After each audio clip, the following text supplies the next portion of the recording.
Mais jamais je me serais imaginé que des rappeurs allaient utiliser l'autotune sur scène. Je te jure, moi quand je suis revenu, je me suis rendu compte que l'autotune est utilisé même sur scène. Et même à la radio. J'ai dit, mais moi c'était juste pour rire en studio les gars. En vrai, quand tu montes sur scène, tu dois savoir chanter. En même temps, aux États-Unis, toi qui as vécu aux États-Unis, c'est aussi utilisé vachement sur scène, l'autotune. T'as beaucoup d'artistes qui l'utilisent. Bien sûr, même aux États-Unis. Mais même aux États-Unis. Il y en a d'autres. Mais c'est pas parce qu'ils viennent des États-Unis qu'ils ont le droit d'utiliser ça. Pour moi, en vrai, à la base, sur scène, tu n'as pas le droit d'utiliser un autotune. Tout simplement. Mais comment tu fais aujourd'hui? Non mais pour plein d'artistes, comment tu fais? C'est une blague ou quoi? Mais attends, c'est une blague. Donc tu montes sur scène et tu demandes à un chanteur comment tu fais. Non mais ce que je veux dire par là, c'est que tu vois bien comment utiliser l'autotune. C'est aussi un instrument pour certains artistes. Tu t'en sers comme un instrument, donc. Je blâme pas l'autotune, je blâme la façon dont tu l'utilises. La façon dont tu l'utilises. En vrai, et ça c'est juste en vrai, tu vois. Après maintenant, je sais que c'est pas la norme, et je sais que c'est un peu vieux jeu, je le sais, je l'admets. C'est juste ma façon de penser. Ma façon de penser est que tu dois pas l'utiliser sur scène. Quand tu montes sur scène, normalement, tu es censé savoir chanter. C'est tout. Ensuite, s'il y a des gens qui ne savent pas chanter et qui utilisent l'autotune pour améliorer le son de leur voix, les gens doivent le savoir. Vous êtes en train de regarder quelqu'un qui ne sait pas chanter. Ou pour donner une signature vocale aussi. T'en as qui s'en servent maintenant aussi pour... Ah, fuck. Voilà. Fuck.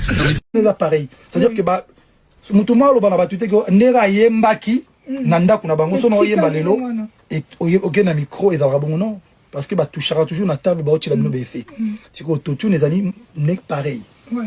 Lelo zo mona na musique urbaine batu mususu basala carrière kaka na autotune yekuta ke kalobi Nino Chris Brown suka na chanteur lelo so yoka toujours na autotune et ça et le moro est porté.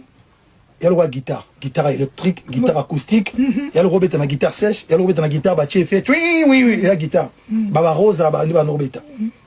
Donc il y a faux débat pour na bateau bah yébité.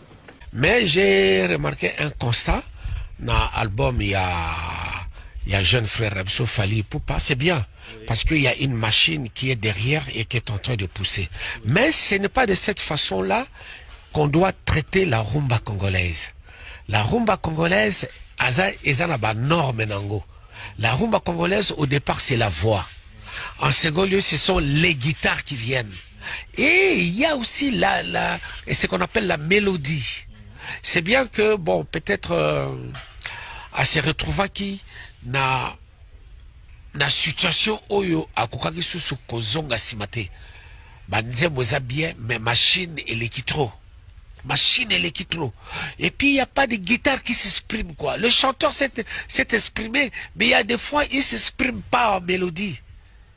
Des fois il s'exprime pas en mélodie quoi. Or la rumba congolaise c'est pas ça. La rumba congolaise c'est tout d'abord la voix, la mélodie, les guitares. Il faut que guitare solo et bête biso. Mais constat nanga ezali que à traiter rumba congolaise pas bien quoi. Il n'y a pas vraiment, hein, solfège à la guitare, ils ont bêta,